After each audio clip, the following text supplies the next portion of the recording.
Так, ну чё, вот такая хрень пришла от Сережи. Просто вообще бомбезная. Ну, как бы не знаю, ну это не разделочная доска, наверное, но...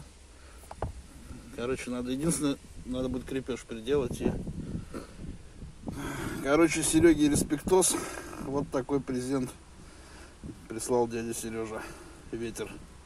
Все, Ветер 24, тебе привет и спасибо, как бы. По самое не балуйся.